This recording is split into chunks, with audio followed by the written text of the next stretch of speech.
We are back with another episode. Evalution returns to the podcast this week.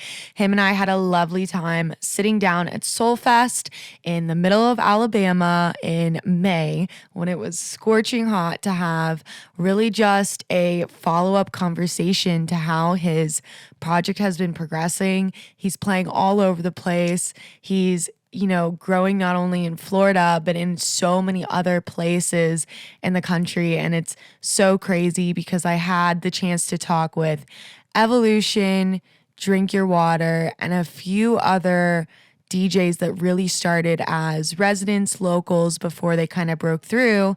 And really time is doing its thing and everybody is starting to flourish and play on tours and build their value and worth in places that are on the other side of the country. And I think that is so dope. We talk about his live setup, traveling with gear, some ups and downs with all of that, gear traveling stories, new music on the way. Evan's a really dear friend of mine, so it's always a fun time sitting down and chatting with him. Without further ado, this is Lizzy Jane, and you're tuning into my podcast with Evalution.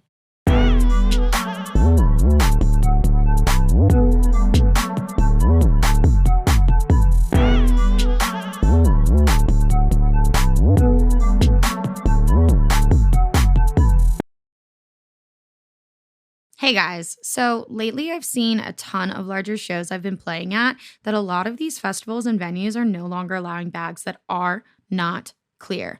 Well, guess what? Lunchbox Packs is coming in clutch again. They have just stepped up their anti-theft bags by releasing a fully clear hydration pack and snack pack. This is an absolute game changer for your summer festivals and events. Each bag is made out of TPU material that is incredibly durable, flexible, and made to not alter under extreme sun exposure over time. You also have the option to bring a skin in your bag on the way in, and once you're through that security line, you can zip on your skin for privacy of your belongings and to add some extra personalized fun flair. These hydration packs meet the majority of all festival regulations and guidelines. As always, these packs have all of the awesome anti-theft features as the original hydration and snack packs. Make sure you use code Lizzy Jane for $10 off any hydration pack and code Lizzy J for $5 off any snack pack. I will see you at the rave. The show today was brought to you by Vitaplur E-Boost Gum. With no pill to take or powders to mix, Vitaplur E-Boost Gum is a first-of-its-kind energy rave supplement that provides magnesium, electrolytes, and antioxidants while you chew.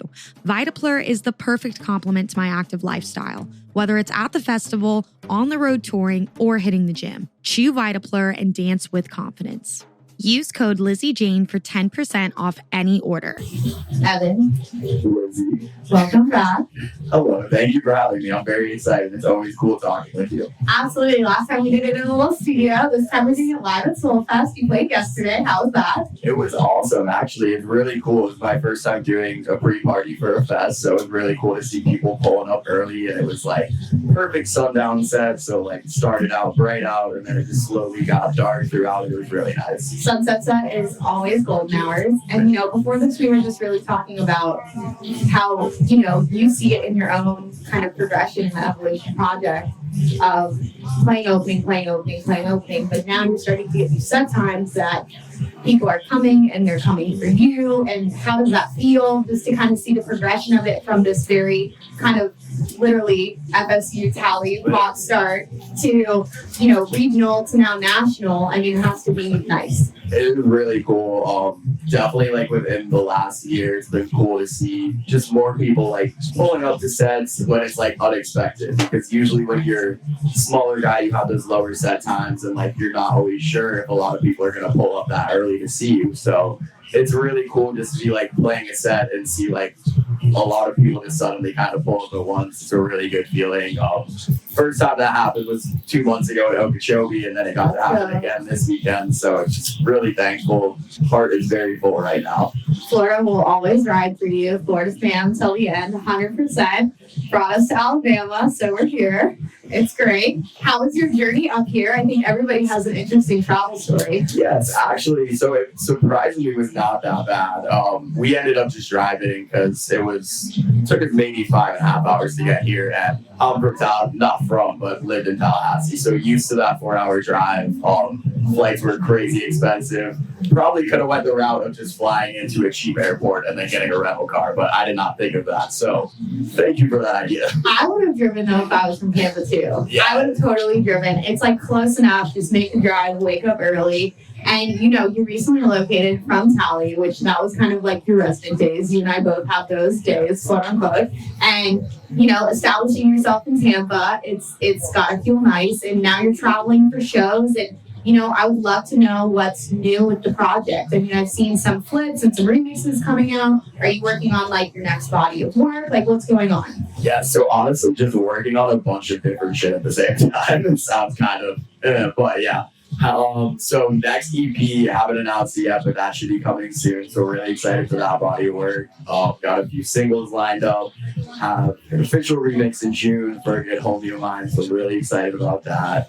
And yeah, just continuing to grind on music, continuing to play shows, trying to get into new markets and spots that I haven't played for before. And yeah. I mean, it's such a reality check when you kind of on the back end go, okay, I'm established in the state, and people will come to me and see me in the state, and they'll buy tickets and they'll support me. But then you have the realization that you have to do that in every state. Literally. And then it goes, okay, well, we're just going to start to check off the boxes, do marketplace with independent promoters, and then really start to grow and develop and see the project come to fruition. And you're heading back to California soon, right? Yes, really excited about that, actually. It'll be my 3rd time back in Fresno. Shout out Fresno. It's very hard to get elsewhere in California. Yes. I will say that. I agree. Fresno holds it down. This will be my 3rd time going back. 2nd time working with this promo company, Bon Voyage. And now we get to do a 2-story venue. So I'm really excited about that. It's called Fulton 55. And to top it off, it's on my birthday. So it'll be a birthday little show celebration / there. That's so exciting.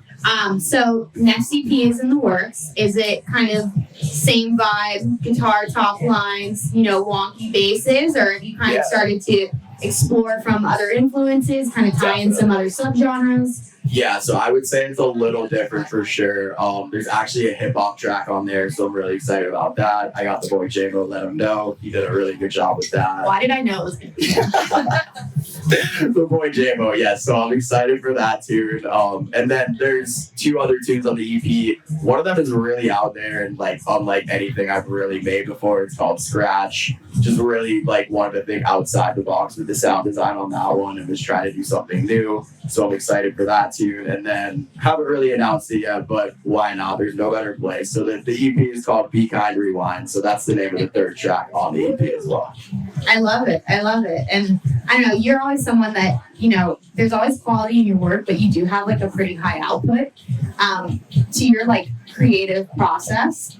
I know we've kind of talked about this before, but has anything, changed? Do you kind of have a similar approach to how you start every song? Is it a little bit different every time? Does it start with guitar or vocalist? What is your approach to laying out things in the drop? I could honestly say I think it's a song by song basis. So like lately I've been in the mood where just wanted to get a really good drum groove down for a drop and then start building bass pieces, and then I'll build the intros around it. When I first started making music, I would just write tracks and then make a drop to the track. And I find I feel that's a little bit more difficult. I feel like if you have a drop idea first, it's kind of easy to intertwine the themes of that drop into the rest of the track rather than having to make a drop after making a song. So been working with that for a little bit. And also now I just am really comfortably in a place where I have a lot of music built up. So I feel like I can be more selective and not just have to release music to release music. So there's a lot of old tracks now that I have that will probably just never get released, but it's good because I want to put my best work out. So it's nice to be in that place. That's definitely a wonderful place to be in. I think that's kind of when 10 years down the road you do the Flume mixtape and you put out everything under the sun that you've never released under your project's name, and then people are like, holy fucking shit, this is gold. Because I've been having these conversations recently where you really just don't know what tracks are going to hit with like certain consumers and certain people. And it's always interesting when you release a track and you're like, you know, this is not my best. I don't know how this is going to be received. Maybe this is a little bit different. I have a track on my EP that's way out there. And some people are like, it's my favorite. And you go, wow, I really didn't think it was going to be somebody's favorite. And that's why, like, at the end of the day, it's just so important to be able to, you know, there's a happy medium between releasing everything that you work on because it's going to relate and it's going to be someone's favorite. And then also saying, this is my best work, take this now. 100%. On a similar note to that, so there's this song on my Momentum EP, one of my favorite tracks I've ever made, but personally, every time I play it live, I know it doesn't get the best reaction. It's a 90 BPM song, so it's like that weird speed where almost halftime. It just kind of like divides the crowd. So that song's called Rotation. Anyways, the last set I played in Tampa, someone comes up to me after my set and they were like, literally genuinely upset that I didn't play the second drop of Rotation, and we're like, you have to play that full song out. That's like my favorite song you've ever made. And that was just a moment of realizing, like, sometimes the songs that we think are going to do the best aren't always perceived by people in that way. And I could say a lot of the songs for me that have done well were ones that I didn't really expect to do the best in comparison to other songs that I was like, this is the shit. And then a lot of people just didn't react to it. So it's kind of like, you kind of got to see what people are into, take that with your own taste, and then figure out how to find that happy medium. Absolutely. I mean, it's so much of like perspective based, and it's always going to change. Honestly, market by market, person by person, because I feel like there are definitely places in the United States where certain subgenres like of bass music go off, and then certain subgenres do not. Like if you're D&B. Yeah, literally. So divisive. It just splits the dance floor. It's like people go crazy, and then the other half is like, what did you just put on? Splits the dance floor, and like, okay, I played like a D&B section. I played the new remix coming out next week in Brooklyn. So excited. Fit for Griffin. So pumped.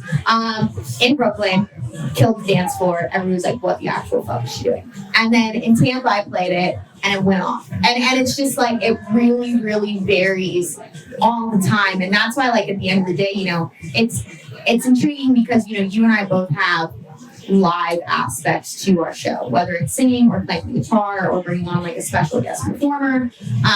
A lot of preparation goes into that. And it's like when I walk on stage, I know the majority of the set I'm going to play. But you also have to be an avid reader of the room and say, okay, if what I plan to play is really not going off like it should, you know, how do I adjust and do that? Are you able to do that, you know, playing with a guitar in every live set? Yeah, so the live guitar edits are definitely kind of set up to the point that, like, I know what I'm going to play, but usually, depending on how the crowd perceives it, I'll, like, continue playing guitar for, like, a song or two after the live edit, like, over and see what I can do, just improv with it. But yeah, lately, like, actually set-wise, I've been adding more tracks in my set list lately. That way, if I'm reading a crowd and I'm, like, thinking about the next track that's about to drop, I can skip that track and then not get to the end of my set and have to just go through a random folder. So that's been really helpful, just so I feel like I'm not, like, tied to the set and I have some extra tracks that I can go through. Like, yesterday at the end of the set, Marvel Years was playing after, and he, like, had to switch over his guitar, so he, like, wasn't ready yet. Told me to keep playing, got to play some like random D&B tunes that I like would have otherwise not really played, and like that Sure it went off here. It was so much fun. D&B's just like so lit. Like I wish you would have seen the little pool party they had going on earlier, Blossom and then Neha played, and it's just it's like alive and well here for like the first time ever. They definitely like it at this festival. They were going off yesterday for D&B, especially Flux played a lot of D&B, and it was very well perceived. Yeah. That's amazing. I love Flux. Flux is such an OG, especially for, I feel like, artists in our position where we've been doing it for a while, but we're finally getting to a certain standpoint. I feel like Flux and Circus Records, all of those were people we grew up with legitimately. And now to see, you know, so much of UK influence and everything like that and come to the United States, it's insane. But we still have a long way to go to compete with the energy overseas. I will say that. Facts. No, 100%. Flux is just an absolute legend also. That's like... Did you play live? Did he do live shows? Yeah, he did guitar as well. I love to do like the live session. Awesome. He I feel like he's one of those few people who has songs that like exist outside the realm of EDM. Like my mom probably knows the song "I Can't Stop," regardless of if she knows electronic music, and that's like really cool. I feel like to me that's like a really big goal, is to like have like music heard. Like people like, for example, like Alenia. I'll be in fucking Urban Outfitters and hear like Things Fall Apart come on, and I'm like, that's sick. Like it's getting this little community more into people who wouldn't normally listen to it. I think that's like really cool. There's a lot of great music in the electronic world, and just introducing that to new ears is honestly the goal. That's really cool. I feel like that's how just EDM in general has grown to the sphere that it's grown to, and even festivals like this where you would kind of look at it and be like, this is boutique, but it's very, very well put together, and there's actually a ton of people here, and it's very cool to see independent festivals like this thrive, and then see the massive festivals, whether it's EDC or multi-genreized Bonnaroo or Electric Forest. Those are just insane now. They're insane. I mean, they've reached levels that they've never reached capacity wise, and now coming out of COVID, I would say last year was a really big quote-unquote EDM year for these multi-genre faceted festivals, while everybody kind of got back on their feet. And now this year, you're really getting those true Bonnaroo lineups back, those true Electric Forest lineups back. What was the festival like? How did you look at EDM and say, this is what I want to do? Like, this is me. Honestly, so surprisingly enough, I was not a festival guy before I started making electronic music. I just grew up playing rock music. We had a band room in our house. All my siblings played instruments, so playing in bars with my band in 6th grade when I'm 12 years old and you have to be 18 to get into the bar, shit like that. So I was very much into that. And then when I went to college, I just was doing acoustic shows for a while because that was what I did in high school, the whole loop pedal thing, beatboxing, singing, playing guitar. And then when I went to college, I was like, well, there's not a whole lot of room to do this here. There's one night a week where they're doing acoustic stuff.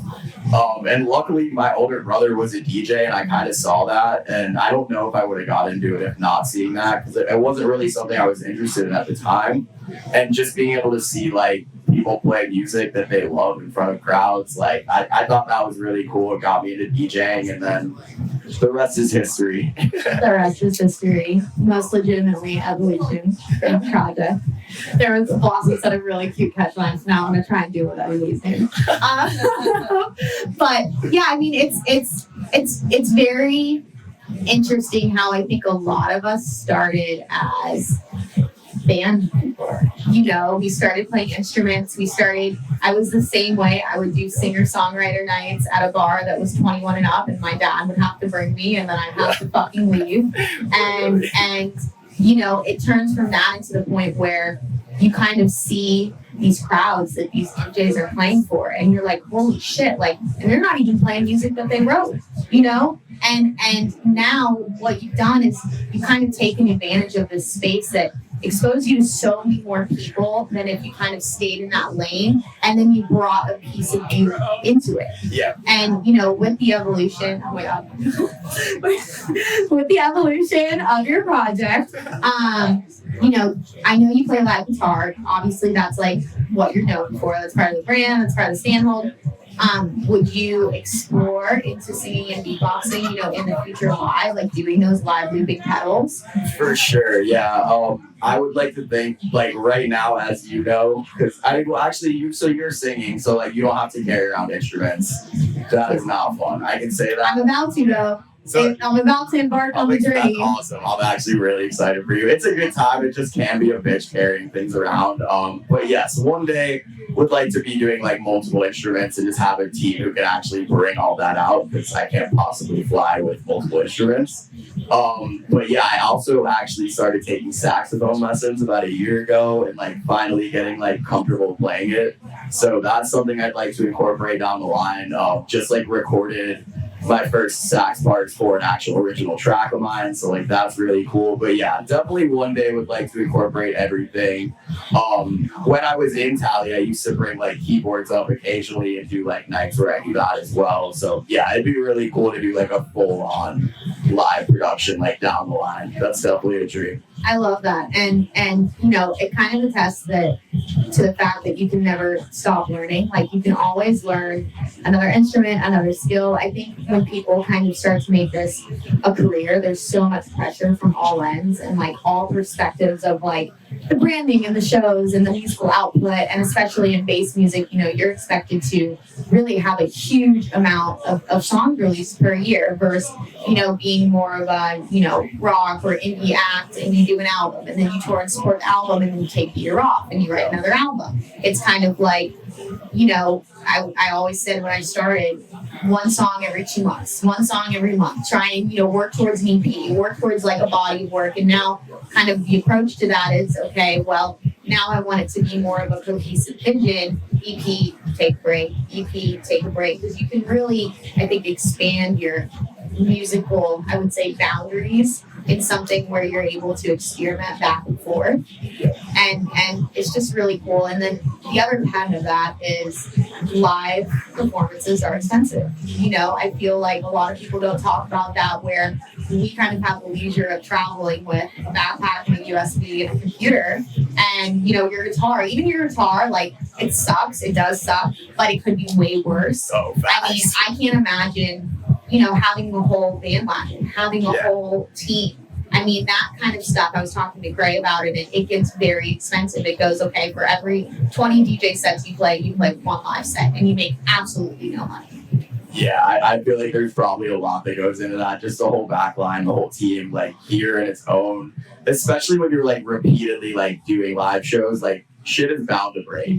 Like I have definitely repurchased the same gear for my guitar probably 2 or 3 times. Like my wireless pack broke like a year and a half ago. It's just little things like that add up, and it's also just, it's a lot to like take care of. It's a lot to keep up with. You're not just worried about making your set. You're also worried about knowing the live parts. You're making sure that you're sound checking. That's the other thing. Sound check. That's the other thing. Having to show up very early to sound check, or if you're a little guy like me, a lot of times you just won't get to fucking sound check. So that's the other rough part about it. So it's like you kind of just gotta pick things up as you go, take what you know, and just really keep it going and expanding. Just always try to do new things and incorporate new things to really keep people happy. That's why we do this, is to make people happy, to see their smiling faces. Absolutely. That's what makes me happy. So like at the end of the day, that's like truly all that matters. And also, you know, I want to know, you know, guitar horror story. Have you lost your guitar? I know Sam. Guitar horror story. Actually, I have one. My girlfriend's looking at me, smiling over there because she knows what I'm about to say. She got me a really nice, like blacked out Gibson SG, had like EMG pickups on it. It was a very nice guitar. This is like 3 or 4 years ago when I was in Tallahassee, still as a resident.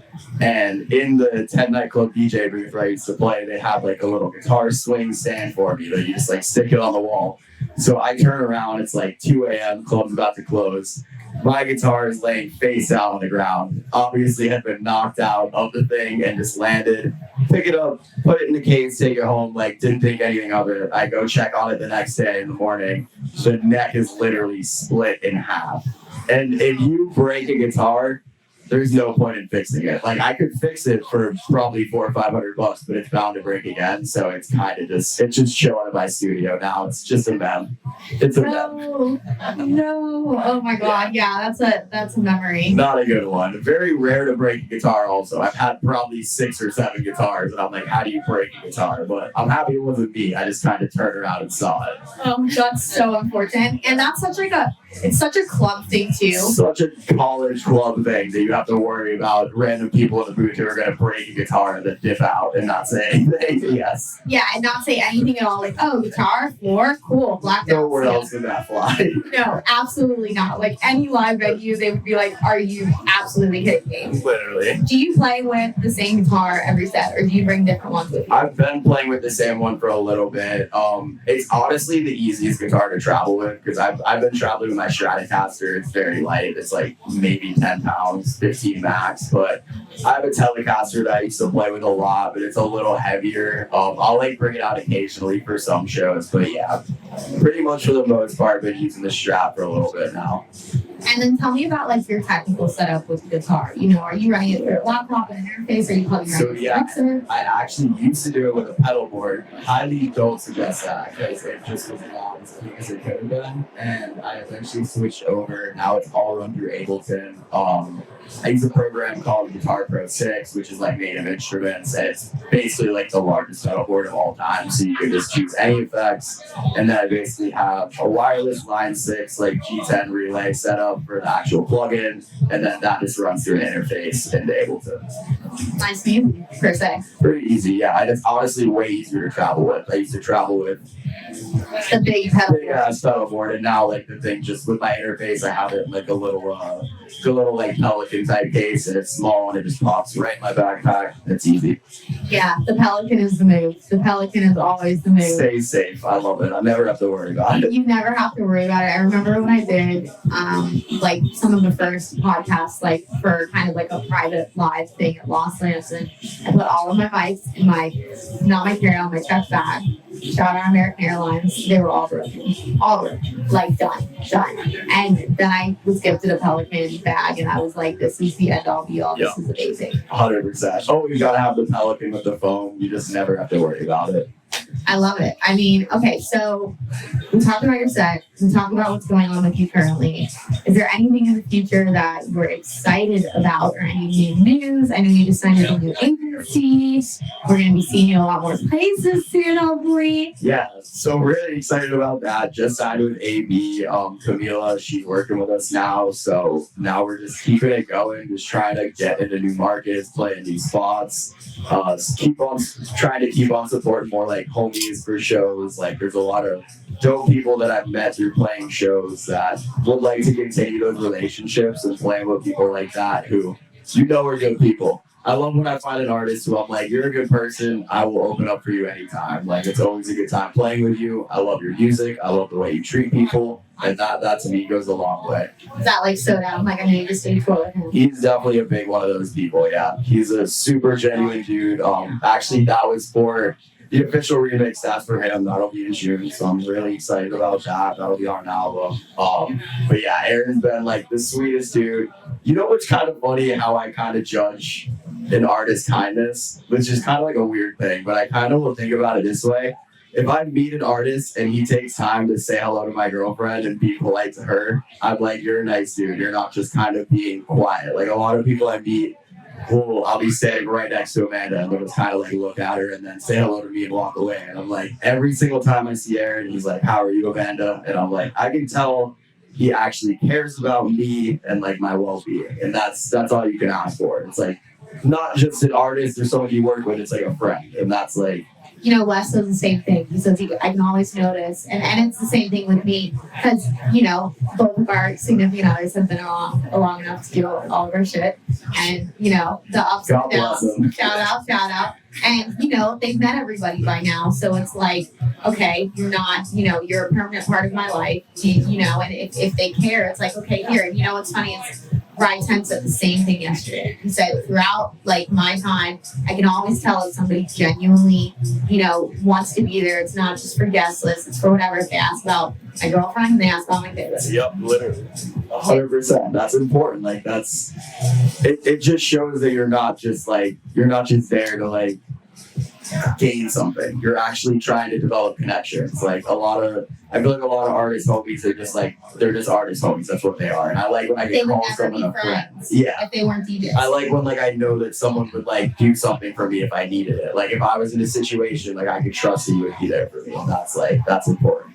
Absolutely. So before we go, I need 3 pieces of advice for producers that are, you know, where you were not too long ago, trying to kind of really break out from a regional act into, you know, an act starting to open on national tours, you know, get bigger releases, with labels, official remixes, all of that stuff.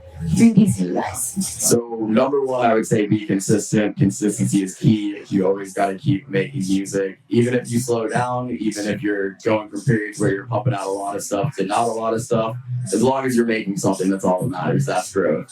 Another piece of advice, I would say honestly focus on DJing a lot because I feel like there's a lot of times where I really fall in love with an artist's music, but then I stop falling in love with their set. And I feel like being able to DJ and perform your music for a crowd and put that in a way that they'll understand it is really big as well.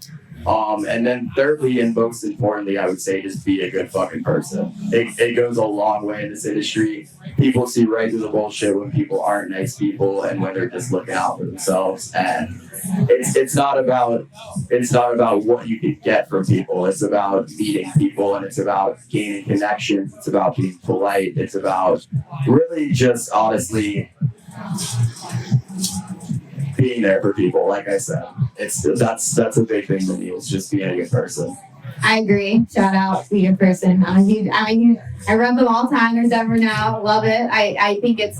Wait, you actually took me to the shop, right? I can show you. I thought that was In you. Rhino, such a dope shop. I love. We see their shirts everywhere and the hats everywhere. And it's just such a good saying. And it's so true. And at the end of the day, I think no matter where you are, like karma's definitely a real thing. And at the end of the day, like people always show their true colors. They always do.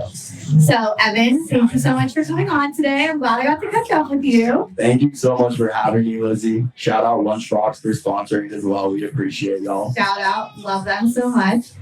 We're keeping an eye out for the EP, hopefully by the end of the year. Thank you. Yes, 100%. Official remix coming soon, and more shows.